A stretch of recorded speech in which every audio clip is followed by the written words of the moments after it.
हम अवगुण भरे एक गुण नाही। अमृत छाड़ दिखै दिख खाई। माया मोह परम पै भूले। सुत दारा स्यों प्रीत लगाई। एक उत्तम पंथ सुनियो गुर संगत। तिह मिलंत जम त्रास मिटाई। एक अरदास पाठ कीरत की। गुरु रामदास राखो शरणाई। हर सिमरत मन तन सुखी। बिन से दुतिया सोच। नानक टेक गोपाल की। गोविंद संकट मोच। बाणी गुरु गुरु है बाणी। विच बाणी अमृत सारे। गुर बाणी कह सेवक जन मानै। प्रतख गुरु निस्तारे। कोट पराध हमारे खंड। अनक विधि समझावो। हम अज्ञान अल्प मत थोरी। तुम आपन बिरत रखाव। हम अज्ञान अल्प मत थोरी। तुम आपन बिरत रखावहो। जुगो जुग अटल सतगुरु ਸਾਹਿਬ ਸ੍ਰੀ ਗੁਰੂ ਗ੍ਰੰਥ ਸਾਹਿਬ ਮਹਾਰਾਜ ਜੀ ਦੇ ਪਾਵਨ ਪਵਿੱਤਰ ਦਰਬਾਰ ਦੀਆਂ ਹਾਜ਼ਰੀਆਂ ਭਰਦੇ ਹੋਏ ਗੁਰਮੁਖ ਪਿਆਰੇ ਸਤ ਸੰਗੀ ਜਨੋ, ਫਤਿਹ ਪ੍ਰਵਾਨ ਕਰਨੀ ਜੀ। ਵਾਹਿਗੁਰੂ ਜੀ ਕਾ ਖਾਲਸਾ, ਵਾਹਿਗੁਰੂ ਜੀ ਕੀ ਫਤਿਹ। ਸਤਿਗੁਰੂ ਜੀ ਦੀ ਬਖਸ਼ਿਸ਼, सतगुरु जी की रहमत है जो सतगुरु जी की पवित्र हजूरी अंदर जुड़ बैठण का यह सुभाग आपां सबना नूं प्राप्त होया है। सतगुरु जी की पवित्र हजूरी अंदर जुड़ बैठ के आप जी शाम के वक्त तो सतगुरु जी की रब्बी बाणी के नितनेम उपरंत सत्कारयोग भाई साहब जी होरां पासों सतगुरु जी की रब्बी बाणी का मनोहर कीर्तन सरवण किया है। आओ जो लड़ीवार भगत कबीर जी की रसना द्वारा प्रगट होए रब्बी बचन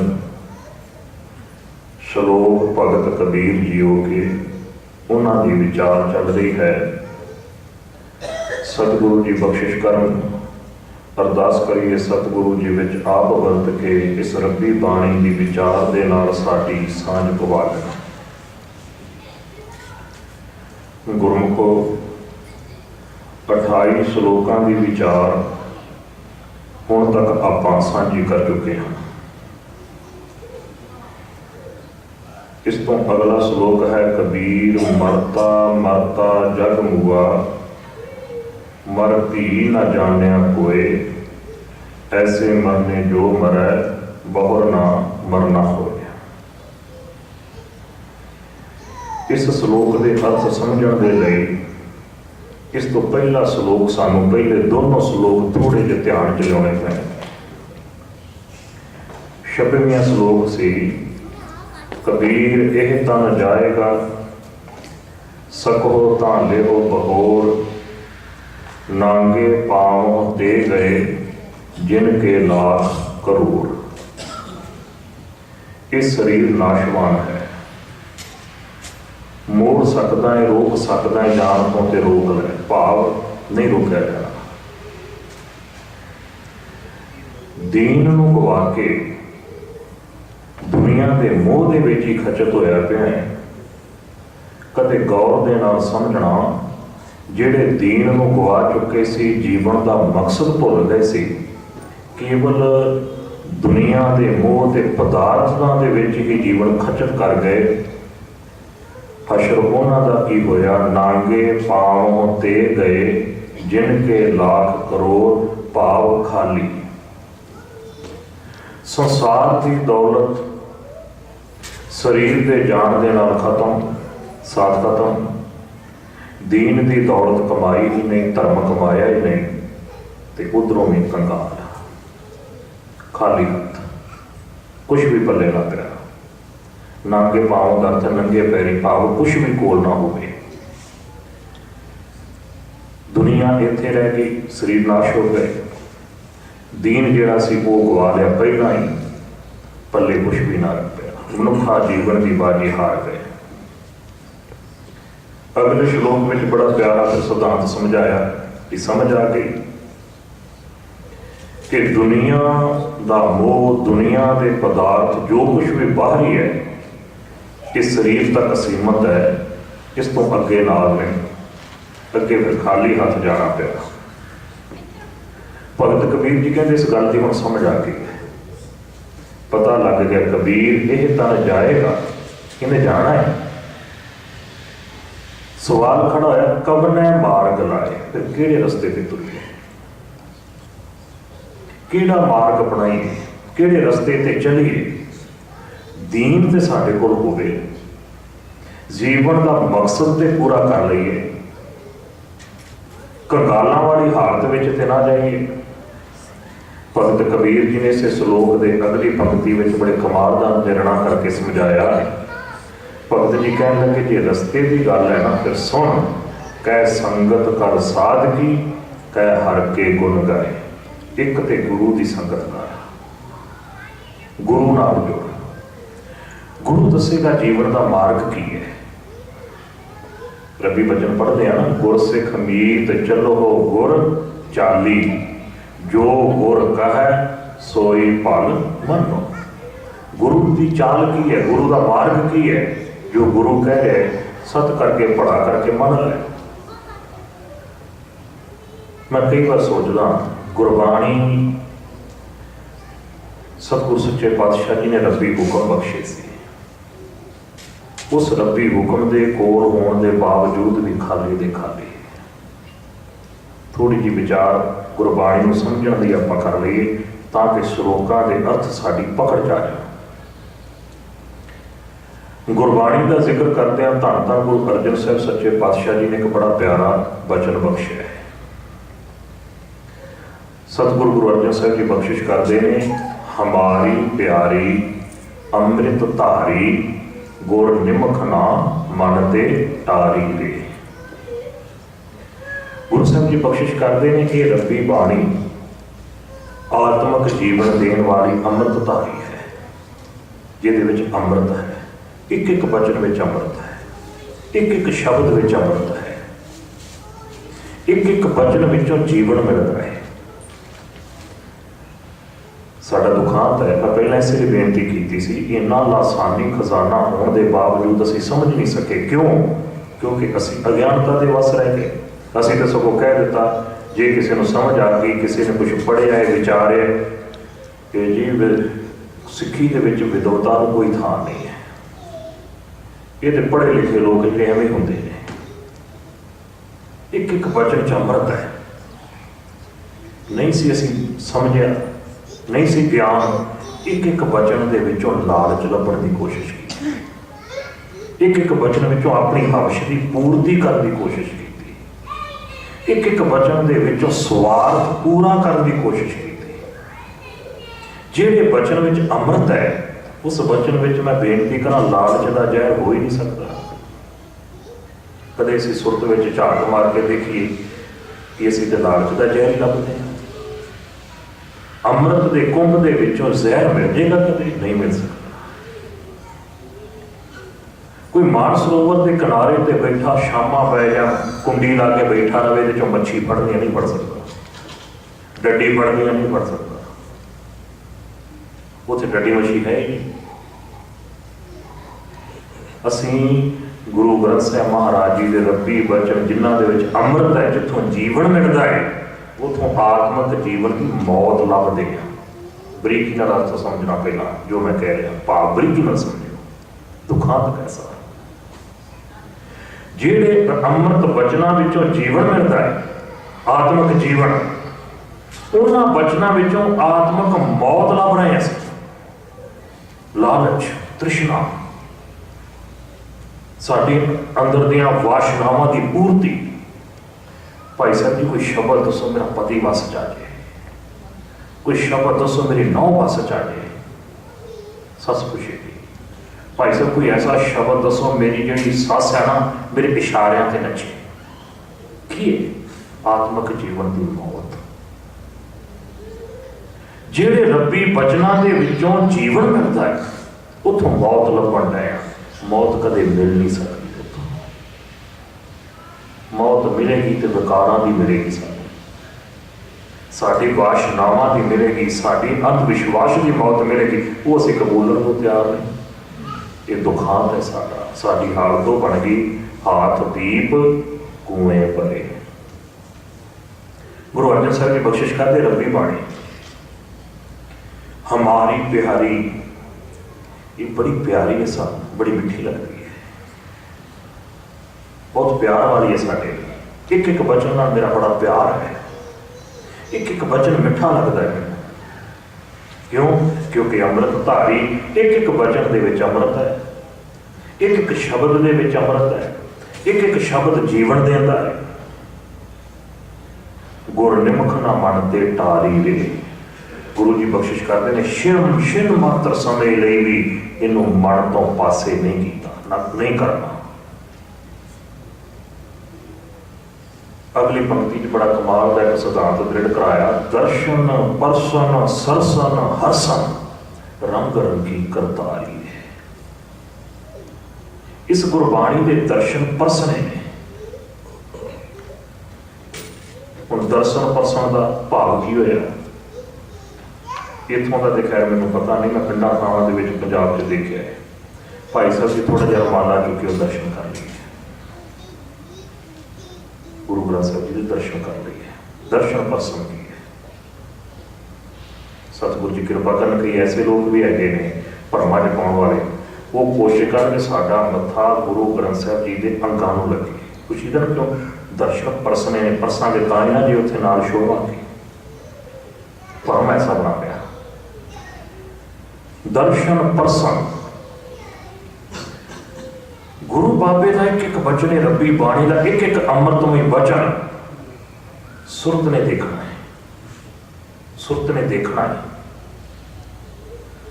भाई साहब गायन कर रहे हैं, भाई साहब विचार कर रहे हैं, भाई साहब बोल रहे हैं नितनेम के रूप में, बाणी पाठ के रूप में, किवें भी है। एक एक वचन अपनी सुरत के देखना है। वचन की है सुनदे होए एक एक वचन सुरत च देखना, ध्यान च देखना है कि इसका भाव की है। परसन जदों साडी सुरत उस शब्द नूं छूंदी है, भाव उस शब्द के नाल जुड़ जाती है, उहदे विच लीन हो जाती है, उन्होंने कहा जाता है शोना परसना, दर्शन परसन। अखां नाल देखा जाता है। इत्थे दर्शन की गल है, दर्शन परसन। सतगुरु कृपा करन, फिर दोहरावां, सुरत ने एक एक शब्द नूं दे दर्शन करने ने, एक एक वचन के जिहड़े बोले जा रहे हैं, एक वचन के सुरत ने दर्शन करने ने। ये वचन की ने, इन्हां दा भाव की है, सुनदियां होया। फिर सुरत ने उहदे नाल जुड़ना है, सुरत उहदे विच लीन होनी है, जुड़ना है, उन्होंने अपनाना है। हाँ ये सत्य है। गुरु नानक साहब जी ने इस तरीके इंज बयान किया है, गावी है, सुनी है, मन रखी है भाव। गाविया बोलिया, सुरत दे नाल सुनिया, ਤੇ ਜੋ ਸੁਣਿਆ ਉਹਦੇ ਤੇ ਫਿਰ ਯਕੀਨ ਟਿਕਾਇਆ। ਭਾਵ ਦਾ ਹੁੰਦਾ ਪਿਆਰ, ਸੱਚਾ ਪਿਆਰ, ਯਕੀਨ, ਹਾਂ ਇਹ ਸੱਚ ਹੈ, ਭਰੋਸਾ ਕੀਤਾ, ਰੱਖਿਆ ਉਹਦੇ ਤੇ, ਉਹਦੇ ਤੇ ਫਿਰ ਅਕੀਦਾ ਟਿਕਾਇਆ, ਉਹਦੇ ਤੇ ਵਿਸ਼ਵਾਸ ਕੀਤਾ ਹੈ। ਇਹ ਨਹੀਂ ਜੋ ਗਾਵਿਆ ਸੁਣਿਆ ਤੇ ਉਹਦੇ ਤੇ ਯਕੀਨ ਕਰਨ ਲੱਗਿਆ ਪਾਸੇ ਹੋ ਗਏ ਨਾ, ਜੋ ਸੁਣਿਆ ਹੈ ਉਹਦੇ ਤੇ ਫਿਰ ਯਕੀਨ ਟਿਕਾਇਆ ਹੈ। ਇਹ ਸੱਚ ਹੈ, ਇਹ ਹਕੀਕਤ ਹੈ। ਬਾਕੀ ਝੂਠ ਸਭ ਹੋ ਸਕਦਾ ਹੈ, ਇਹ ਹਕੀਕਤ ਹੈ।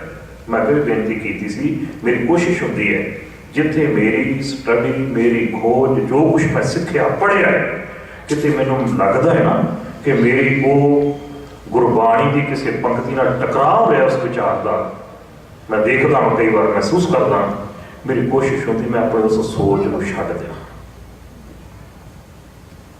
ਇਹ ਸੱਚ ਹੈ, ਇਹ ਹਕੀਕਤ ਹੈ, ਉਹ ਰੌਂਗ ਹੋ ਸਕਦੀ ਹੈ, ਉਹਨੂੰ ਛੱਡ ਦਿਆਂ, ਇਹਨੂੰ ਅਪਣਾ ਲਓ, ਇਹ ਸੱਚ ਹੈ। ਸਾਡੀ ਵਿਦਵਤਾ ਦਾ ਥਰਮਾਮੀਟਰ ਗੁਰੂ ਗ੍ਰੰਥ ਸਾਹਿਬ ਜੀ ਦੀ ਬਾਣੀ ਹੈ। ਦੁਖਾਂਤ ਉੱਥੇ ਆ ਕੇ ਪੈ ਗਿਆ, ਅਸੀਂ ਆਪਣੀ ਵਿਦਵਤਾ ਨੂੰ ਸਹੀ ਸਾਬਤ ਕਰਨ ਲਈ ਗੁਰਬਾਣੀ ਨੂੰ ਵਰਤ ਲਿਆ। ਹੁਣ ਇਹ ਸੀ ਗੁਰਬਾਣੀ ਜਿਹੜੀ ਇਹ ਸੱਚ ਹੈ, ਇਹ ਸਾਬਤ ਕਰਨ ਵਾਸਤੇ ਅਸੀਂ ਆਪਣੀ ਸਟੱਡੀ ਨੂੰ ਵਰਤਣਾ ਸੀ। ਇਹ ਹਕੀਕਤ ਹੈ, ਇਹਦੇ ਉੱਤੇ ਕਿੰਤੂ ਨਹੀਂ, ਉਲਟੀ ਖੇਡ ਬਣ ਗਈ। ਖੈਰ ਮੈਂ ਉਸ ਵਿਸ਼ੇ ਵੱਲ ਨਾ ਜਾਵਾਂ। ਦਰਸ਼ਨ ਪਰਸਨ, ਸੁਰਤ ਨੇ ਸ਼ਬਦ ਨੂੰ ਦੇਖਿਆ, ਦਰਸ਼ਨ ਕੀਤੇ, ਕੀ ਕਿਹਾ ਹੈ ਗੁਰੂ ਜੀ ਨੇ, ਸੁਰਤ ਉਹਦੇ 'ਚ ਜੁੜੀ, ਹਾਂ ਇਹ ਸੱਚ ਹੈ। ਜੁੜੀ ਦਾ ਅਰਥ ਹੈ ਉਹਨੂੰ ਕਬੂਲ ਲਿਆ, ਫਿਰ ਹਾਂ ਪ੍ਰੈਕਟੀਕਲ ਜੀਵਨ 'ਚ ਕਿਰਦਾਰ ਬਣਾਉਣਾ, ਇਹ ਸੱਚ ਹੈ। ਇਹ ਦਰਸ਼ਨ ਪਰਸਨ ਕੇਵਲ ਸੁਣ ਹੀ ਲਿਆ, ਉਹਦੇ ਨਾਲ ਫਿਰ ਉਹਨੂੰ ਫਿਰ ਜੀਵਨ ਦਾ ਕਿਰਦਾਰ ਬਣਾਇਆ ਹੀ ਨਹੀਂ, ਮੈਂ ਦਰਸ਼ਨ ਪਰਸਨ ਨਹੀਂ ਹੋ ਸਕਦੇ। ਫਿਰ ਇਹ ਬੇਨਤੀ ਕਰਦੇ ਜਿਸ ਨੇ ਦਰਸ਼ਨ ਪਰਸੇ, ਫਿਰ ਸਰਸਨ ਹਰਸਨ, ਉਹਦਾ ਜੀਵਨ ਸ਼ੁਭ ਰਸ ਦੇ ਸਹਿਤ ਹੋ ਗਿਆ, ਭਰ ਗਿਆ ਰਸ ਦੇ ਨਾਲ। ਅੰਮ੍ਰਿਤ ਬਚਨ ਸੀ ਨਾ, ਇੱਕ ਇੱਕ ਬਚਨ ਚ ਅੰਮ੍ਰਿਤ ਸੀ ਨਾ, ਉਹਦੇ ਜੀਵਨ ਚ ਅੰਮ੍ਰਿਤ ਪ੍ਰਗਟ ਹੋ ਗਿਆ। ਉਹਦੀ ਤੱਕਣੀ ਚ ਅੰਮ੍ਰਿਤ, ਉਹਦੀ ਬੋਲੀ ਚ ਅੰਮ੍ਰਿਤ, ਉਹਦੇ ਸਰੋਤ ਵਿੱਚ ਅੰਮ੍ਰਿਤ, ਉਹਦੀ ਕਰਨੀ ਚ ਅੰਮ੍ਰਿਤ। ਨਾ ਈਰਖਾ ਦੇ ਵਸ ਕਿਸੇ ਨਾਲ ਤੱਕੇ, ਕਿਸੇ ਵੱਲ ਤੱਕੇਗਾ ਨਾ, ਕਿਸੇ ਦਾ ਬੁਰਾ ਬੋਲੇਗਾ ਨਾ, ਕਿਸੇ ਨੂੰ ਸਰਾਪ ਦੇਵੇਗਾ ਨਾ, ਕਿਸੇ ਦੇ ਕੋਲੋਂ ਆਪਣੀ ਵਡਿਆਈ ਹੁਕਮਾਂ ਸੁਣ ਕੇ ਖੁਸ਼ ਹੋਵੇਗਾ, ਮੇਰੇ ਨਾਂ ਦੇ ਡਿਗਰੀਆਂ ਲਾਈਆਂ ਨੇ ਪ੍ਰਸੰਨਤਾ ਆਵੇਗੀ ਨਾ।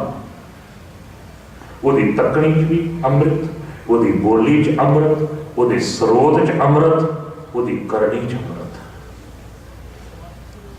ਉਹਦੀ ਕਿਰਤ ਵਿੱਚ ਵੀ ਧਰਮ ਹੋਵੇਗਾ। ਧਰਮ ਦੀ ਕਿਰਤ ਜਿਹਨੂੰ ਕਿਹਾ ਜਾਂਦਾ। ਗੁਰੂ ਕਿਰਪਾ ਕਰਕੇ ਇੱਥੇ ਤੱਕਣੀ 'ਚ ਵੀ ਅੰਮ੍ਰਿਤ ਨਹੀਂ ਹੈਗਾ, ਇੱਥੇ ਬੋਲੀ 'ਚ ਵੀ ਅੰਮ੍ਰਿਤ ਨਹੀਂ ਹੈਗਾ, ਇੱਥੇ ਸਰੋਤ ਵਿੱਚ ਵੀ ਅੰਮ੍ਰਿਤ ਨਹੀਂ ਹੈਗਾ, ਇੱਥੇ ਕਰਨੀ ਤੇ ਹੈ ਹੀ ਨਹੀਂ। ਕਰਨੀ 'ਚ ਅੰਮ੍ਰਿਤ ਕਿੱਥੋਂ? ਕਰਨੀ ਤੇ ਹੈ ਹੀ ਨਹੀਂ।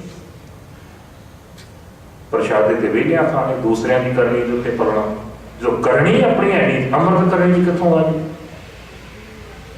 ਮੈਂ ਕੱਲ ਵੀ ਬੇਨਤੀ ਕੀਤੀ, ਗੁਰੂ ਹਰਗੋਬਿੰਦ ਸਾਹਿਬ ਜੀ ਨੇ ਗਵਾਲੀਅਰ ਕੈਦ ਦੇ ਵਿੱਚ ਵੀ ਕਿਰਤ ਦੀ ਰੋਟੀ ਦਾ ਪ੍ਰਸ਼ਾਦਾ ਜਿਹੜਾ ਸੀ ਕਬੂਲ ਕੀਤਾ ਹੈ। ਖੈਰਾਤ ਨਹੀਂ ਸੀ, ਦੂਸਰਿਆਂ ਦੇ ਉੱਤੇ ਨਹੀਂ ਸੀ, ਦੂਸਰਿਆਂ ਦੀ ਰੋਟੀ ਤੇ ਪਲਣਾ ਹੈ, ਇਹ ਨਹੀਂ ਸੀ ਮਨਜ਼ੂਰ ਕੀਤਾ। ਇੱਥੇ ਆਜ਼ਾਦ ਸਾਰਾ ਕੁਝ ਹੋਣ ਦੇ ਬਾਵਜੂਦ ਸਤਿਗੁਰੂ ਕਿਰਪਾ ਕਰੇ ਫਿਰ ਦੂਸਰਿਆਂ ਦੇ ਉੱਤੇ ਪਲਦੇ ਆ। ਕਿਰਤ ਖਤਮ ਹੋ ਗਈ, ਕਰਨੀ ਖਤਮ ਹੋ ਗਈ। ਦਾਵਾ ਕਰਦੇ ਆ ਗੁਰੂ ਨਾਨਕ ਸਾਹਿਬ ਜੀ ਰੱਬੀ ਆਏ ਮਿਲੇ ਹੀ ਸਾਨੂੰ। ਗੁਰੂ ਨਾਨਕ ਭਾਈ ਲਾਲੋ ਦਾ ਦਰਵਾਜ਼ਾ ਖੜਕਾਉਂਦਾ ਹੈ, ਦੂਸਰਿਆਂ ਦੇ ਉੱਤੇ ਪਲਣ ਵਾਲੇ ਮਲਕ ਭਾਗੋ ਦਾ ਦਰਵਾਜ਼ਾ ਗੁਰੂ ਨਾਨਕ ਕਦੇ ਨਹੀਂ ਖੜਕਾਉਂਦਾ। ਉਹ ਤਰਸਦਾ ਹੀ ਨਹੀਂ। ਮੈਂ ਬ੍ਰਹਮ ਭੋਜ ਰਚਿਆ ਜੀ, ਮੈਂ ਲੰਗਰ ਲਾਇਆ ਜੀ, ਗੁਰੂ ਨਾਨਕ ਜੀ ਤੁਸੀਂ ਵੀ ਆਓ ਛਕੋ, ਤਰਸਦਾ ਹੀ ਰਹਿੰਦਾ। ਸਤਿਗੁਰੂ ਕਿਰਪਾ ਕਰੇ ਤੁਸੀਂ ਰਮਜ ਦੇ ਵਿੱਚੋਂ ਵਿਸਥਾਰ ਆਪੇ ਹੁਣ ਗਾਂ ਸਮਝ ਲੈਣਾ। ਮੈਂ ਅੱਗੇ ਨੂੰ ਚੱਲਾਂ। ਦਰਸ਼ਨ ਪਰਸਨ ਸਰਸਨ ਹਰਸਨ, ਜਿਸਨੇ ਗੁਰਬਾਣੀ ਦੇ ਦਰਸ਼ਨ ਪਰਸ ਲਏ, ਜੀਵਨ ਰਸ ਦੇ ਸਹਿਤ ਹੋ ਗਿਆ। ਹਰਸਨ, ਉਹਦੇ ਜੀਵਨ 'ਚ ਫਿਰ ਖੇੜਾ ਹੈ, ਆਨੰਦ ਹੈ, ਖੁਸ਼ੀਆਂ ਖੁਸ਼ੀਆਂ। ਕੋਈ ਝੋਰਾ, ਕੋਈ ਪਛਤਾਵਾ, ਕੋਈ ਚਿੰਤਾ, ਕੋਈ ਗਮ ਹੋ ਹੀ ਨਹੀਂ ਸਕਦਾ। ਹਰਸਨ, ਖੁਸ਼ੀਆਂ ਖੁਸ਼ੀਆਂ। ਇਹ ਰੱਬੀ ਬਾਣੀ ਰੰਗ ਰੰਗੀ ਕਰਤਾਰੀ ਰੇ, ਕਰਤਾਰ ਦੇ ਰੰਗ ਦੇ ਵਿੱਚ ਭਿੱਜੀ ਹੋਈ, ਪਿਆਰ ਦੇ ਵਿੱਚ ਭਿੱਜੀ ਹੋਈ ਰੱਬੀ ਬਾਣੀ। ਇਹਦਾ ਅਰਥ जिसने गुरबाणी नूं अपना लिया उन्हें रब का प्यार अपना लिया। भाव क्योंकि रंग रंगी करतारी ने, जिसने गुरबाणी नूं जीवन बना लिया समझ लेना उन्हें रब के प्यार नूं जीवन बना लिया।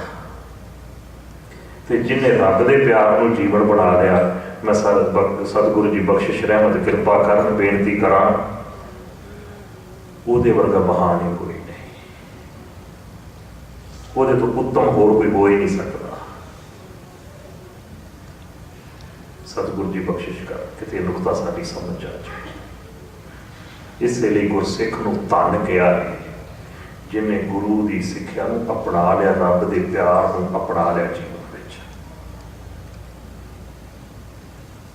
से गुरसिख धन धन है जिन गुर उपदेश सुनिया हर कन्नी।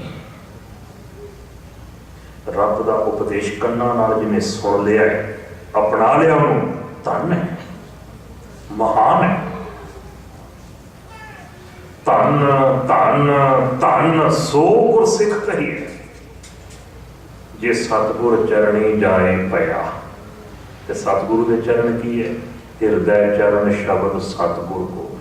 वो गुरसिख धन, वो गुरसिख धन कोई आम मनुख नहीं कह रहा, गुरु जी की रचना कह रही। वो गुरसिख धन जिहड़ा गुरु के शब्द नाल जुड़ गया है, गुरु के शब्द नाल गुरबाणी नाल जुड़ गया, धन है, महान है। क्यों? क्योंकि जिहड़ी गुरबाणी उहदे जीवन दे विच है, समझ लो रब का प्यार उहदे जीवन दे विच है। रब का प्यार खिन राम छिन मात्र समय लिए भी जिहड़ा इस गुरबाणी नाल रामदास दा जुड़ गया, छिन मात्र समय थोड़े समय वास्ते भी जिहड़ा गुरबाणी नाल जुड़ गया, गुरगम गम का अर्थ है पहुंच, पहुंच का अर्थ करेंगे मिलाप, गुरु तक पहुंच हो गई, गुरु मिल गया, गुरु की प्राप्ति हो गई। गुरगम गम का अर्थ है पहुंच, गुरु तक पहुंच गया। इत्थे तरीके दसे जाते हैं, इत्थे भोरियां च पाया जाता है, इत्थे जंगलों के विच भटकाया जाता है। गुरु अर्जन साहब जी कहते खिन राम छिन मात्र समय के अंदर गुरबाणी के नाल जुड़ गया। रम का अर्थ रम जाना, एकमिक हो जाना। तेरा जीवन गुरबाणी का रूप बन गया। अगर एक छिन मात्र समय लिए भी तू गुरबाणी को प्रैक्टिकल जी लिया, गुरगम गुरु तक पहुंच हो गई, गुरु मिल गया। फिर हर दम ते जिन्हें हर दम हर वक्त गुरबाणी अपना जीवन बना ली, गुरबाणी नाल जिहड़ा जुड़िया रहा, न जामन उहदे आत्मक जीवन की मौत कदे हो ही नहीं सकती। शरीर क्यों जाना? क्योंकि कबीर यह तन जाएगा, इन्हें जाना ही। आत्मक जीवन की मौत नहीं होती हो सकती, कदे विकार उहदे जीवन को खत्म नहीं कर सकते। क्यों? क्योंकि इथों आत्मक जीवन मिलता है, अमृतधारी है। एक एक शब्द में अमृत है, एक एक वचन में अमृत है। गुरु साहब जी के रब्बी वचनों च अमृत है। गरीब नूं सतगुरु जी बख्शिश करते हैं, गुरु अर्जन साहब सच्चे पातशाह जी हर वक्त कंठ दे विच इस रब्बी बाणी धारण कर, इहदे विच अमृत है। असीं रब्बी वचनों के विचों धर्म लैना है, अमृत लैना है, आत्मक जीवन जिउना है। इन्हां रब्बी वचनों के विचों असीं तृष्णा नहीं लैनी, लभड़ी लालच नहीं लभड़े, वो आत्मक जीवन की मौत है। सतगुरु जी कृपा कर कवना मार्ग लाए, किहड़े रस्ते तोरीए जीवन। शरीर ने तो चले जाना, दीन कमाना जरूरी है, कंगाल ना किते जाइए, किहड़े रस्ते ते तोरीए। भगत कबीर जी कहते कै संगत कर साध की। एक तो यह है कि गुरु की संगत कर, तेन समझ आ जाए गुरु के वचन चो रस्ता केड़ा है। रस्ता आप विचार लेना गुरबाणी, और कोई रस्ता नहीं है। गुरबाणी नूं जीवन में प्रैक्टिकल अपनाना, बाकी सब जिहड़े ने ये भरम है। वो जी सुरतैन चढ़ा लीए, उत्थे चंद्रमा दिसूगा, वो जी जो वाह गुरु इंज सिर मारोगे तारे दिसणगे, वो तो 2 मिनट वैसे मार लो तो और पहुँच जाते। पता नहीं लगता चक्कर च आउंदे किहड़े पासे तो घूमते फिरते हैं, दिने तारे दिसते रहते हैं उत्थे। रस्ता एको ही है। ठीक दरबार साहब हरमंदिर साहब के दरवाजे 4 ने, 4 वरना वास्ते पुल एक ही है, पुल 4 ने है। गुरु अर्जन साहब सच्चे पातशाह जी ने जो दरबार साहब बख्शिश की सानू, बड़ा प्यारा सिद्धांत वो पढ़िया। वर्ण 4 मानते हैं लोग, मनी जाओ 4 वर्णों की 4 दिशावां वास्ते दरवाजे खुले। गुरु की गोद में सचखंड में बैठना है ना, 4 ही दरवाजे खुले।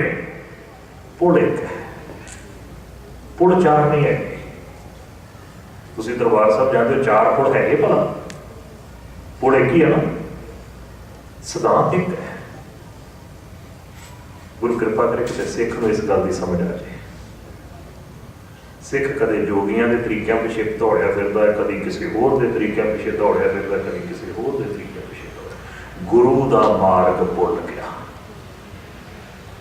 गुरबाणी ही एक तरीका है, मार्ग है। गुरसिख मीत चलो गुर चाली, जो गुर कहे सोई भल मन, हर हर कथा निराली। कई बार भरम पैदा करने वास्ते भाई साहब जी गुरु साहब जी भी तो वेखो ना, वो पुरानी थां ते जाते रहे हैं, वो की लैन गए सी। फिर कदे समझिए गुर कहया, जो गुरु ने कहा है साकार कमाओ, गुर की करनी काहे ताओ। गुरु बख्शिश करे कि समझ आ जाए नुकते। खैर कह हर के गुण गाए। एक ते गुरु के दसे के मुताबिक जीवन बना लै, दूसरा की, दूसरा फिर गुण भी परमात्मा दे कहा, किसी होर दे नहीं, परमात्मा के गुण कहा। जिहदी मंजिल ते जिहदे दर ते पहुंचना है, जिहदे दर ते पहुंचना है गुण बोधे गा, जिहदे कोलों बख्शिश रहमत लैनी गुण बोधे गा। ये कदे नहीं हो सकता प्रॉपर्टी पिता के कोलों लैनी होवे ते जाके सेवा जी गवाढ़ियां की करता फिरे तो प्यो को पानी भी ना पूछे। हजूर जी ने बड़ा प्यारा एक नुकता समझाया, जिसका दिता खावना तिस उसे, दूसरे को नहीं, तिस कही है शाबाश, उसका धन्यवाद, जिन्हें दिता खा रहे। तो जे मनकोड़ जाना है, मैं बेनती करा फिर सिफत सलाह ते वडियाई भी उसे दी होवे। गुरु बख्शिश करे, ये नहीं कि पिता की गोद में बैठे हो तो वडियाइयां गैरां दियां करदे फिरो, नहीं, पिता की तो ही है। जिस पिता के कोलों मिलना है फिर वडियाई भी उसे पिता की होगी ना। जिस पिता की गोद बैठना है उसे पिता के कोल ही जावांगे ना। सतगुरु जी बख्शिश कर, एक कदे नहीं हो सकता करिए कुछ ते चाहिए कुछ ते जो चाहिए ते मेरे हो जाए, ये नहीं हो सकता। हजूर जी कहते विष खाधी, जहर खाधी है ना, तत्काल मर जाए, मौत पक्का। कर्म ऐसा है। हुण कोई जहर खा के कभी अमर हो जावा, हो नहीं सकता। विष खाधी तत्काल मर जाए, जे अमर होना सी फिर की करना सी, अमृत पीवै अमर सो होए, फिर अमृत पीना सी, फिर जहर नहीं सी खानी। सतगुरु की कृपा कर। कबीर मरता मरता जग हुआ, हुण अर्थ समझ में संसार रोज मरता है, हर रोज मरता मरता 2 बार शब्द वरते है, वार वार मरता है। आत्मक जीवन की मौत है, 24 घंटे सहम बनिया ही रहिंदा उहदे अंदर मौत का, मरण का डर उहदे अंदर बनिया ही रहिंदा है। मर भी ना जानिया कोई, मौत के सहम अजे तक वो समझ ही नहीं सके, जान ही नहीं सकिया। वो आत्मक जीवन की मौत को समझ ही नहीं सकिया, वो शरीरक मौत को नहीं समझी बैठा, शायद यही मरना। ऐसे मरने जो मरे, जेड़ा दुनिया के मोह वालों मर गया है, दुनिया के मोह वालों जिन्हें अपना संबंध तोड़ दे, खचत नहीं हो रहा, उधर आत्मक जीवन को अपना लिया है, ਬਹੁਰ ਨਾ ਮਰਨਾ ਹੋਏ। ਸਰੀਰ ਤੇ ਇੱਕ ਦਿਨ ਜਾਣਾ ਹੀ ਜਾਣਾ, ਇਹ ਤਨ ਜਾਏਗਾ, ਪਰੰਤੂ ਉਹਦੇ ਆਤਮਿਕ ਜੀਵਨ ਦੀ ਮੌਤ ਕਦੇ ਨਹੀਂ ਹੋਵੇਗੀ, ਉਹ ਜਿਉਂਦਾ ਰਹੇਗਾ। ਕਬੀਰ ਮਾਨਸ ਜਨਮ ਦੁਰਲਭ ਹੈ। ਦੁਰਲਭ ਦਾ ਅਰਥ ਦੁਰਲਭ ਤੋਂ ਸ਼ਬਦ ਨਿਕਲਿਆ, ਜਿਹੜਾ ਬੜੀ ਮੁਸ਼ਕਲ ਨਾਲ ਲੱਭਦਾ ਹੋਏ ਨਾ ਬਾਰੇ ਬਾਰ ਅਹਿਸਾਸ ਕਰਾਏ ਰੱਬੀ ਬਚਨਾਂ ਦੇ ਜ਼ਰੀਏ। ਇਹ ਮਨੁੱਖਾ ਜਨਮ ਦੁਰਲਭ ਹੈ, ਇਹ ਵਾਰ-ਵਾਰ ਨਹੀਂ ਮਿਲਦਾ। ਜੇ ਇਹਦੇ ਵਿੱਚ ਵੀ ਤੂੰ ਦੀਨ ਨਾ ਸੰਭਾਲਿਆ, ਕੱਲ ਜਿਹੜੀ ਮੈਂ ਗੱਲ ਕੀਤੀ ਸੀ ਨਾ, ਉਹ ਕਲੀਅਰ ਹੋ ਗਈ। ਅਸੀਂ ਚੰਗੇ ਕਰਮ ਕੀਤੇ ਤਾਂ ਮਨੁੱਖਾ ਜੁਨੀ ਮਿਲੀ, ਉਹ ਕਲੀਅਰ ਹੋ ਗਈ ਨਾ। ਜੇ ਇਸ ਜਨਮ ਵਿੱਚ ਦੀਨ ਨਾ ਸੰਭਾਲਿਆ, ਧਰਮ ਨਾ ਸੰਭਾਲਿਆ, ਚੰਗਿਆਈ ਨਾ ਅਪਣਾਈ, ਫਿਰ ਹਸ਼ਰ ਕੀ ਹੈ? ਜਿਉਂ ਬਨ ਫਲ ਪਾ ਕੇ ਭੋਏ ਗਿਰੇ। ਜਿਵੇਂ ਜੰਗਲ ਦੇ ਵਿੱਚ ਫਲ ਦਾ ਬੂਟਾ ਹੋਵੇ ਤੇ ਫਲ ਉਹ ਧਰਤੀ ਤੇ ਡਿੱਗ ਪੈਂਦਾ। ਜੰਗਲ ਸ਼ਬਦ ਵਰਤਿਆ, ਉਹਦਾ ਕਾਰਨ ਹੈ ਜੰਗਲ ਦੇ ਵਿੱਚ ਦਾ ਫਲ ਦਾ ਬੂਟਾ, ਉਹਦਾ ਫਲ ਡਿੱਗਾ ਹੋਵੇਗਾ ਨਾ, ਉਸ ਫਲ ਨੂੰ ਵੀ ਕੋਈ ਵਰਤਣ ਵਾਲਾ ਨਹੀਂ।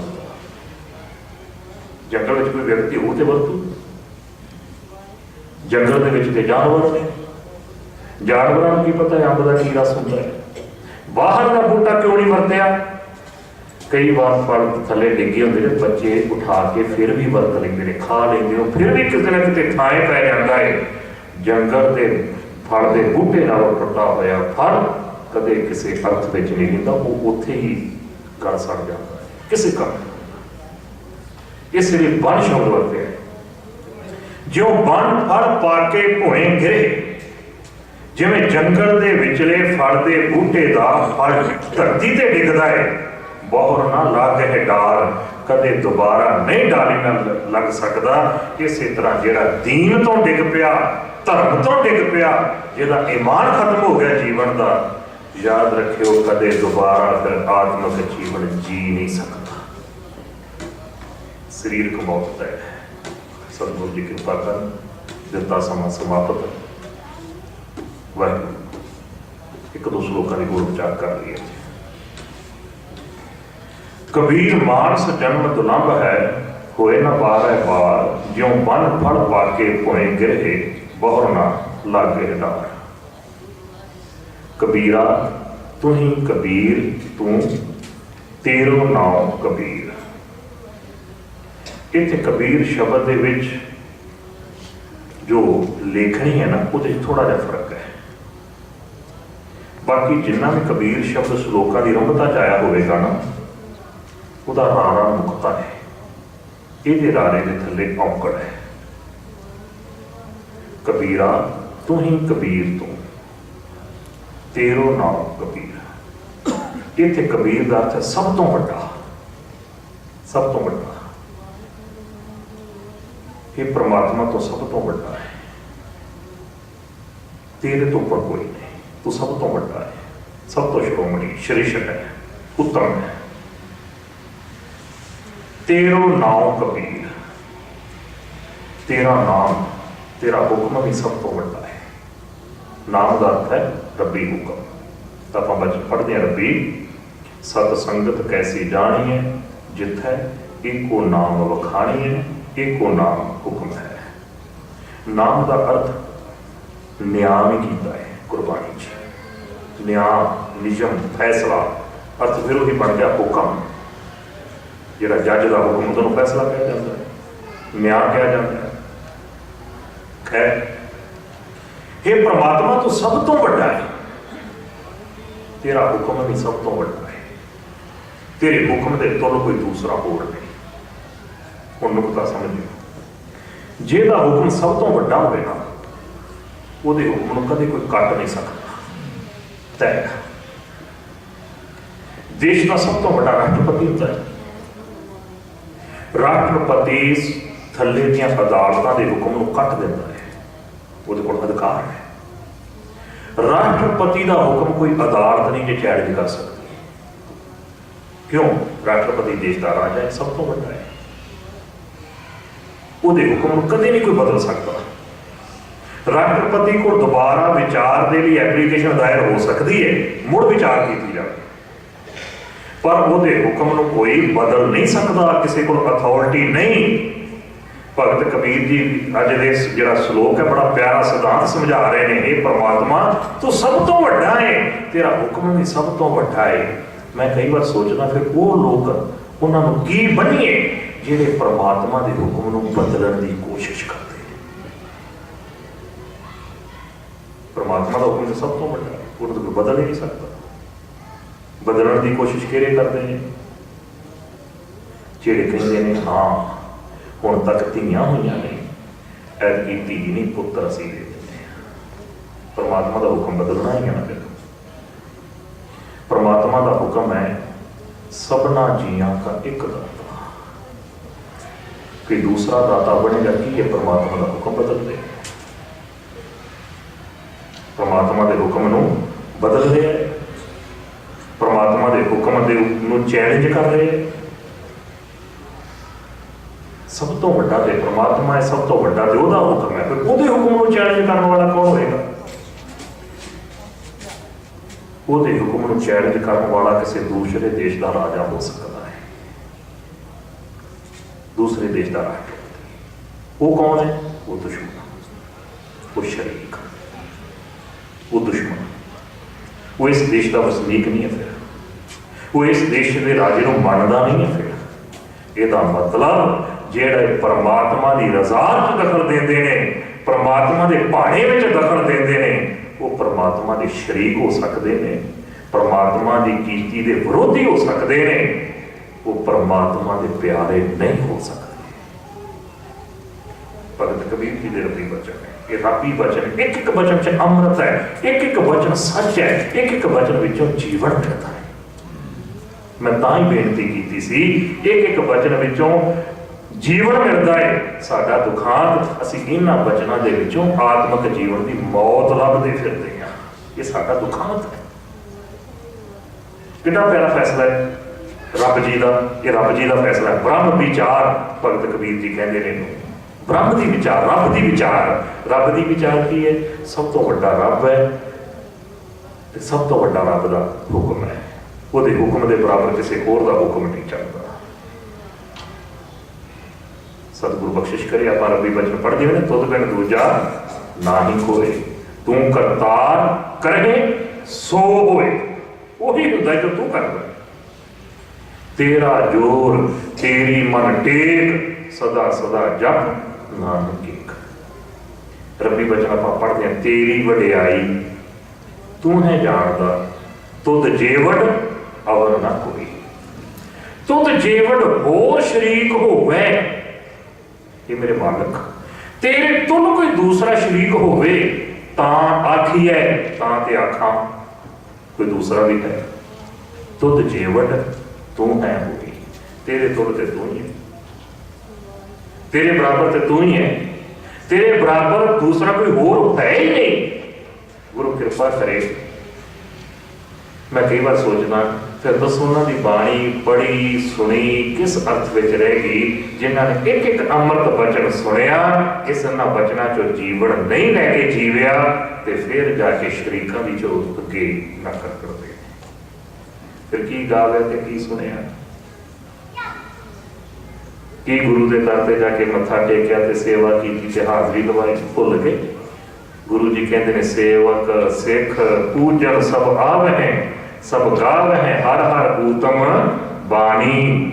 ਗਾਵਿਆ ਸੁਣਿਆ ਤਿਨ ਕਾ ਹਰ ਥਾਏ ਪਾਵੈ, ਜਿਨ ਸਤਿਗੁਰ ਕੀ ਆਗਿਆ ਸਤ ਸਤ ਕਰਮ। ਇਹ ਗੁਰੂ ਦੇ ਵਚਨ ਹੈ। ਇਹ ਨਾ ਕਹਿਣਾ ਭਾਈ ਸ਼ੁਭਦੇਵ ਸਿੰਘ, ਵੇਖੋ ਜੀ ਅਕਸਰ ਸਾਡੇ ਅੰਦਰ ਇੱਕ ਭਰਮ ਹੈ, ਵੇਖੋ ਜੀ ਇਹ ਭਾਈ ਸ਼ੁਭਦੇਵ ਸਿੰਘ ਇਹ ਤੇ ਬਾਬਿਆਂ ਦੇ ਵੈਰ ਹੀ ਪੈ ਜਾਂਦਾ। ਜੇ ਤੇ ਕੋਲੋਂ ਮੈਂ ਕੋਈ ਗੱਲ ਕਰ ਰਿਹਾ ਤੁਸੀਂ ਮੈਨੂੰ ਪੁੱਛ ਸਕਦੇ ਹੋ ਬਾਅਦ ਵਿੱਚ, ਭਾਈ ਸਾਹਿਬ ਗੱਲ ਤੁਸੀਂ ਕੋਲੋਂ ਕੀ। ਜੇ ਰੱਬੀ ਬਚਨਾਂ ਦੇ ਭਾਵ ਅਰਥ ਸਮਝਾ ਰਿਹਾ ਫਿਰ ਕਬੂਲ ਦੋ, ਫਿਰ ਮੇਰੀ ਗੱਲ ਨਹੀਂ ਕੀ। ਇਹ ਰੱਬੀ ਬਚਨਾਂ ਦੀ ਵਿਚਾਰ ਚੱਲ ਰਹੀ ਹੈ। ਰੱਬੀ ਬਚਨ ਕਹਿੰਦੇ ਨੇ ਕਬੀਰਾ ਤੂੰ ਹੀ ਕਬੀਰ, ਤੂੰ ਪਰਮਾਤਮਾ ਤੋਂ ਸਭ ਤੋਂ ਵੱਡਾ ਹੈ। ਕਬੀਰ ਜੀ ਦੇ ਰਸਨਾ ਦੁਆਰਾ ਰੱਬੀ ਬਚਨ ਪ੍ਰਗਟ ਹੋ ਰਹੇ ਨੇ। ਇਹ ਵਾਹਿਗੁਰੂ ਤੂੰ ਸਭ ਤੋਂ ਵੱਡਾ ਹੈ, ਤੇਰਾ ਨਾਮ ਕਬੀਰ ਤੇ ਤੇਰਾ ਨਾਮ ਤੇਰਾ ਹੁਕਮ ਵੀ ਸਭ ਤੋਂ ਵੱਡਾ ਹੈ। जिन्हें उस हुक्म के नाल सांझ बना लई वो तेरे विच लीन हो गया। जिहड़ा तेरे विच लीन हो गया तेरी विरोधता नहीं कर सकता। एक म्यान च दो तलवारां रह सकदियां। चलो आप मन लीए कुछ समय ली आप साखियां सुनाने कि बाबा टल राय जी ने गुरु हरगोबिंद साहब जी ने की बचन किया सी। एक म्यान च दो तलवारां नहीं रह सकती कीता सी ना। ਜਾਂ ਤੁਸੀਂ ਤੇ ਜਾਂ ਫਿਰ ਅਸੀਂ ਹੁਕਮ ਤੇ ਕਦੇ ਚੱਲੂਗਾ ਜਾਂ ਗੁਰੂ ਦਾ ਹੁਕਮ ਜਾਂ ਅਟਲ ਹੈ ਤੇਰਾ ਹੁਕਮ। ਫਿਰ ਨਿਰਣਾ ਕੀ ਹੋਇਆ ਸੀ? ਹੁਕਮ ਗੁਰੂ ਦਾ ਚੱਲਣਾ ਹੈ ਤੇ ਜਿਹੜਾ ਆਪਣਾ ਹੁਕਮ ਚਲਾਉਂਦਾ ਹੈ। ਬਾਬਾ ਅਟਲ ਰਾਏ ਜੀ ਨੇ ਮੌਤ ਨੂੰ ਕਬੂਲ ਕਰ ਲਿਆ ਸੀ। ਮੌਤ ਕਬੂਲ ਹੈ ਪਰ ਗੁਰੂ ਦੇ ਹੁਕਮ ਦੇ ਬਰਾਬਰ ਕਿਸੇ ਹੋਰ ਦਾ ਹੁਕਮ ਨਹੀਂ ਚੱਲਣਾ ਕਬੂਲ। मैं कई बार सोचता साखियां सुनाउण वालियां नूं इहदे तो सिੱਖਿਆ ਲੈ के मर जाना चाहिए। कितना प्यारा सिद्धांत है, कितना बरीकी वाला सिद्धांत है। जिंदगी बीत चली सुनाउंदियां ते सुणदियां ये रूप में पेश कर दिता कि बाबा टल राय ने जी खूंडी गल च पा के कहा उठ मीठी दे, उठ के तुर पिया। अगला पक्ष क्यों नहीं फिर साझा किया? बाबा टल राय जी ने की फिर निर्णय किया सी? हुक्म किहदा चलना है? इत्थे गुरु का चलना है। यही साखी च आपां पढ़दे हैं ना। गुरु हरगोबिंद साहब जी ने कहा जो गल गुरु हरगोबिंद साहब जी तक पहुंची बाबा अटल राय जी ने जीवन दे दिता है मोहन नूं ते गुरु जी ने कहा अटल राय वो रब की कीती ते किंतु खड़ा किया है। एक म्यान च दो तलवारां नहीं रह सकदियां। जां गुरु का हुक्म चलेगा जां फिर तू चलावा। तू फैसला करके हुक्म किहदा चलना है। हुण एक नूं इत्थों जाना पएगा। हुक्म एक दा चलेगा, हुक्म दो दा नहीं चलदा कदे।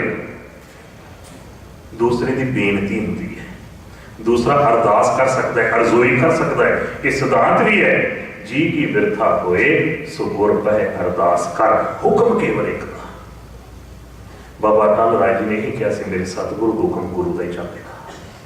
गुरु के हुक्म के बराबर कोई दूसरा हुक्म चल ही नहीं सकता। जिहड़ा हुक्म दूसरा चलावे उन्होंने मर जाना चाहिए। कितना कीमती सिद्धांत इस साखी चो लै। मैं साखी का खंडन नहीं करता। सिद्धांत लै लो, गुण लो, गुण जिथों मिलता लै लो। गुण किसी के मुताज नहीं होता। ਅਸੀਂ ਉਦੋਂ ਬੜੇ ਜਕਾਰੇ ਬੋਲਦੇ ਜਦੋਂ ਕਿਹਾ ਜਾਂਦਾ ਖੁੰਡੀ ਗੱਲ ਚ ਪਾ ਕੇ ਖਾ ਦਿੱਤਾ ਮੋੜ ਉੱਠ ਕੇ ਮੀਡੀ ਦੇਣ ਤੁਰ ਪਿਆ। ਖੁਸ਼ੀ ਨਾਲ ਜਕਾਰੇ ਬੋਲਦੇ। ਬਾਬਾ ਅਟਲ ਜੀ ਦੇ ਵਿੱਚ ਵੇਖੋ ਕਿੰਨੀ ਕਰਾਮਾਤ, ਕਿੰਨੀ ਸ਼ਕਤੀ ਸੀ। ਬਾਬਾ ਅਟਲ ਰਾਏ ਜੀ ਨੇ ਜਿਹੜਾ ਅਗਲਾ ਸਿਧਾਂਤ ਸਮਝਾਇਆ ਉਹ ਉਧਰ ਧਿਆਨ ਹੀ ਨਹੀਂ ਗਿਆ। ਜਿਹੜਾ ਗੁਰੂ ਦੇ ਬਰਾਬਰ ਹੁਕਮ ਚਲਾਏਗਾ ਉਹਨੂੰ ਖਤਮ ਹੋਣਾ ਫਿਰ ਮਿਟਣਾ ਪਵੇਗਾ। ਹੁਕਮ ਵਿੱਚ ਗੁਰੂ ਦਾ ਹੀ ਚੱਲੇਗਾ। ਸਤਿਗੁਰ ਕਿਰਪਾ ਕਰ ਨੁਕਤਾ ਸਮਝ ਆ ਜਾਏ। ਭਗਤ ਕਬੀਰ ਜੀ ਕਹਿੰਦੇ ਨੇ ਤੂੰ ਹੀ ਕਬੀਰ ਤੂੰ ਇਹ ਪ੍ਰਮਾਤਮਾ ਤੋਂ ਵੱਡਾ ਹੈ, ਸਭ ਤੋਂ ਵੱਡਾ।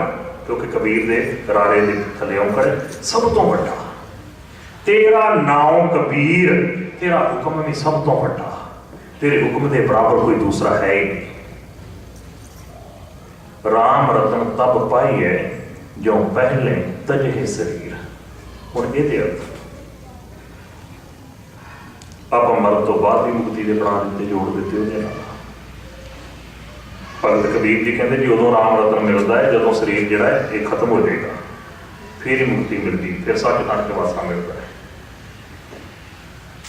ਜਦੋਂ ਸਰੀਰ ਦਾ ਮੋਹ ਖਤਮ ਕਰ ਦਿੱਤਾ, ਸਰੀਰਕ ਮੋਹ ਸਾਡੇ ਅੰਦਰੋਂ ਮਿਟ ਗਿਆ, ਤਜੇ ਦਾ ਅਰਥ ਤਿਆਗ ਦਿੱਤਾ। ਜਦੋਂ ਸਰੀਰਕ ਮੋਹ ਤਿਆਗਿਆ, ਸਰੀਰ ਦੀ ਮੌਤ ਤਿਆਗਣਾ ਨਹੀਂ ਸਰੀਰ ਨੂੰ, ਕੁਦਰਤੀ ਨਿਯਮ ਹੈ। ਬਰੀਕੀ ਨਾਲ ਅਰਥ ਸਮਝਿਓ। ਸਰੀਰਕ ਮੌਤ ਕੁਦਰਤੀ ਨਿਯਮ ਹੈ। ਮਨੁੱਖ ਨਹੀਂ ਸਰੀਰ ਨੂੰ ਤਿਆਗ ਰਿਹਾ। ਇੱਥੇ ਕਿ ਤਜੇ ਸਰੀਰ, ਸਰੀਰ ਤਿਆਗਣਾ। ਉੱਥੇ ਸਰੀਰ ਨੂੰ ਤਿਆਗ ਨਹੀਂ ਰਿਹਾ ਮਨੁੱਖ, ਉਹ ਕੁਦਰਤੀ ਨਿਯਮ ਇੱਕ ਸਰੀਰ ਦੀ ਮੌਤ ਹੋ ਰਹੀ ਹੈ। ਮਨੁੱਖ ਨਹੀਂ ਚਾਹ, ਮਨੁੱਖ ਤੇ ਮਰਨਾ ਚਾਹੁੰਦਾ ਹੀ। ਭਾਵੇਂ ਕੋਈ ਕਿੱਡਾ ਵੀ ਵੱਡਾ ਮੈਂ ਵੇਖਿਆ ਇਹ ਦਾਅਵਾ ਕਰਦਾ ਪਿਆ ਧਰਮੀ ਹੋਣ ਦਾ, ਉਹ ਵੀ ਨਹੀਂ ਮਰਨਾ ਚਾਹੁੰਦਾ। ਸਰੀਰਕ ਮੌਤ ਨੂੰ ਨਹੀਂ ਪਸੰਦ ਕਰਦਾ। 2-2 ਕਿਲੋ ਗੋਲੀਆਂ ਰੱਖੀਆਂ ਹੁੰਦੀਆਂ ਚੇਲਿਆਂ ਨੇ ਹੱਥਾਂ 'ਚ। ਸਵੇਰੇ ਪਾਣੀ ਬਾਅਦ ਵਿੱਚ ਪਹਿਲਾਂ ਗੋਲੀ। ਕਿਉਂ? ਸਰੀਰ ਮਰ ਨਾ ਜਾਵੇ, ਸਰੀਰ ਦੀ ਮੌਤ ਨਾ ਹੋ ਜਾਏ। मौत शरीर की कुदरती निशम है, ये परमात्मा दे मुकर्रर किया होया वक्त है। नर घाले सब दिवस सास, नह बढ़न घटन तिल सार, तिल मात्र बाद घट नहीं जी होंगी, परमात्मा ने मुकर्रर किया है। तो शरीर को त्यागना का अर्थ की है, जिस का यह अर्थ करेंगे ना शरीर को त्यागांगे तां राम रतन मिलू, वो अर्थ है आत्महत्या। शरीर को खत्म करना, त्यागना, आत्महत्या। इत्थे अर्थ है शरीर का मोह त्यागना, शरीर के चस्कियां दे नाल जिहड़ी सुरत साडी खचत हो रही है उहदा त्याग करना। शरीरक लोड़ां नूं जिहड़ा असीं जीवन का मकसद समझी बैठे हैं, धर्म समझी बैठे हैं जीवन का, उहदा त्याग करना। जदों वो त्याग कर देंगे ना, राम रतन परमात्मा का नाम प्राप्त हो जाएगा, प्रगट हो जाएगा, रब का हुक्म वरतेगा फिर जीवन में, फिर साडी सोच नहीं बदलेगी, फिर दूसरिया व्यक्तियों की कही हुई सोच साडे उत्ते नहीं बरतेगी। असीं जिहड़े लोग साडे उत्ते सोच अपनी थोपदे आ उन्होंने धर्म समझी बैठे आ, नहीं गुरमुख हो फिर रब का हुक्म वरतेगा जीवन में, वो साडे जीवन का धर्म होगा। रब का हुक्म जो गुर का है सोई फल मानो, रस्ता ही है, मार्ग ही है। गुरसिख मीत चलो गुर चाली, जो गुर कहे सोई फल मानो, हर हर कथा निराली। ये रब की निराली कथा है, रब का हुक्म है कि जो गुर कहे सोई फल मानो, उथे रब का हुक्म वरतेगा, उथे सोच भी रब की होगी, उथे मत बुद्धि भी रब की होगी, उथे बोल भी रबी होणगे, उथे स्रोत विच भी रब होगा। मैं बेनती करा उथे करनी विच भी रब होगा, जीवन की तब्दीली हो जाएगी। फिर साडी इनू कह दे राम रतन, सतगुरु कृपा कर। कबीर झंख ना झंखिए समाप्ति करा, झंख का अर्थ झक मारना, बोलना, गिड़े शिकवे करी जाए, तुमरो कहे ना होए। भगत कबीर जी कहते ने, वेख एवं मालक नाल गिले शिकवे ना कर, तेरी कहने नाल नियम बदलना नहीं कुदरत का। तू कहें अल्ट्रासाउंड कराया बच्ची है, रब जी कृपा करो हुण बच्ची तो बच्चा बन जाए, लड़का बन जाए, कुदरत का नियम नहीं बदलना। एवं गिले शिकवे ना करीदा। कर्म करीम जो कर रहे, बख्शिश रहमत कर्म वाले रब जी जो कर रहे ने, मेट ना सके कोई, रब की कीती को कोई नहीं मेट सकता। तू रब की बख्शिश को कबूल कर, अपना सतगुरु जी रहमत कर। अज इतने समाप्ति करिए, बाकी दी विचार आप कल साझिया करांगे। सतगुरु जी रहमत बख्शिश कर के रब्बी बाणी साडा जीवन बन जाए, ताकि जीवन की रोह रीति गुरु आशंसार हो जाए। कितने क बेनतियां प्रवान करदे होए प्यार दे नाल सारे आखो जी वाहिगुरु जी का खालसा, वाहिगुरु जी